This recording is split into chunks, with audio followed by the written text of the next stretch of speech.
Hey everybody, how's it going? It's Edwin and Mikie back again for Strictly Comics, and what we're doing right now is we're going to do a movie review, not a comic book review. So, and what movie are we going to review? We're going to review Thor. Thor, the Dark World, or aka Thor 2. I want to start out by saying that this movie has very good actors and actresses. As we know, Chris Hemsworth is Thor, Tom Hiddleston Loki, Natalie Portman, and Christopher Eccleston. Kate Dennings, which I think she's from, what's that show? Two Broke Girls. Two Broke Girls, yeah. She does a really good job incorporating her humor into the, and you know, I want to say real quick, that was one of the first things that I really noticed, is the humor that they added to it. I actually really liked it. And the timing was perfect. Yes, it was. It was really perfect. And then you also have Anthony Hopkins, who is Thor's dad, Odin. Also, you're going to kind of want to see it to see how Avengers 2 or possibly Thanos gets set up in future movies. So the movie was really good. Kind of what takes place is that they kind of give you the history of this special stone, but the stone kind of, it represents and obtains a lot of power, and of course the bad guys possess it.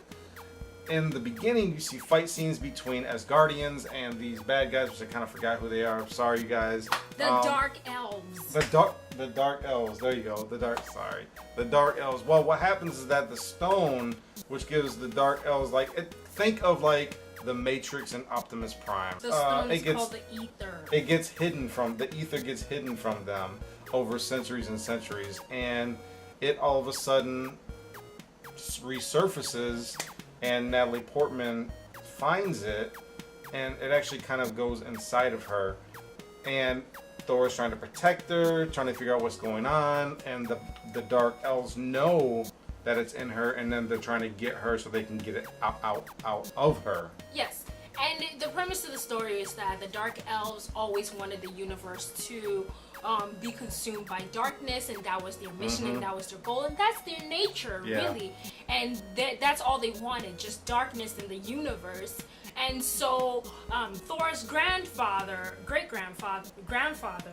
had defeated the Dark Elves and hidden the Ether, and then hidden the Ether to make sure that the Dark Elves never resurfaced to come back and get him. Unfortunately, that did not happen. It was really good. It wasn't slow at all. From the beginning, once Thor was first came out, it was just going. It's a very fast movie, guys. It's a very fast movie. You can sit through it and not feel like you wasted your time. There are no slow moments. You know, in the movies, sometimes they're just filler moments. You feel like, just to tie the story along and keep the people moving, or keep people watching, really. They just put in fillers. There were no fillers, in my opinion, and there were none that could, make you, just like a snooze fest. It just keep going and going and going and going, where you just felt like, the story never ended. The suspense was always there, even though you felt like, it was a linear story where there was a beginning to an end and there was a middle. It wasn't just jagged all around like most movies are these days, and it was pretty good.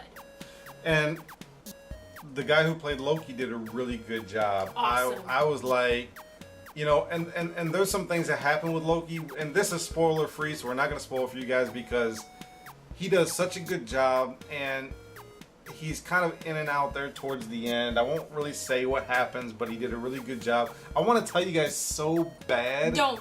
But I won't. So. Well, let's talk about just the characters in general. I just think that a lot of the characters were really great in the follow-up, especially Idris Elba's character. Very strong character. Tom Hiddleston, Christopher Eccleston. He was one of the Dark Elves. Very strong character. I love that. Adewale, Akinnuoye-Agbaje. I loved his character. He was a certified. So what's that name again? Adewale, Akinnuoye-Agbaje. He's French, right? No, he's Nigerian.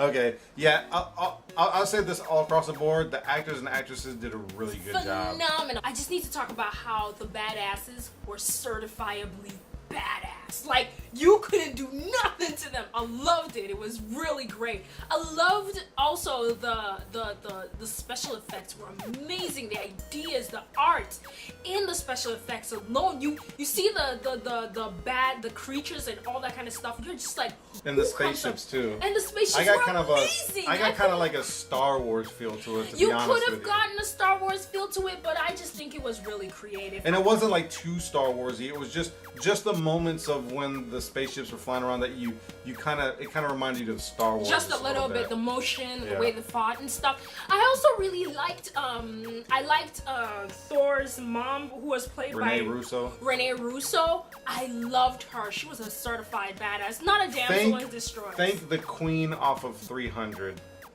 Kind of like her. I like to see that, and you could feel from the audience that people were like, whoa, she's a badass, that's so nice. And it was refreshing because you don't see a lot of women fighting in cinema. Like, they're all damsels. But I thought the movie did a good job of portraying women as not so much as damsels like we've seen in the past with Elysium, yeah, and I thought they did a good job of attracting that female audience because we got to see some eye candy. Who? For the women. Oh! Girls, be prepared! Y'all should have heard the comments in there when, what's his name, Chris Hemsworth took off his shirt! Was washing up.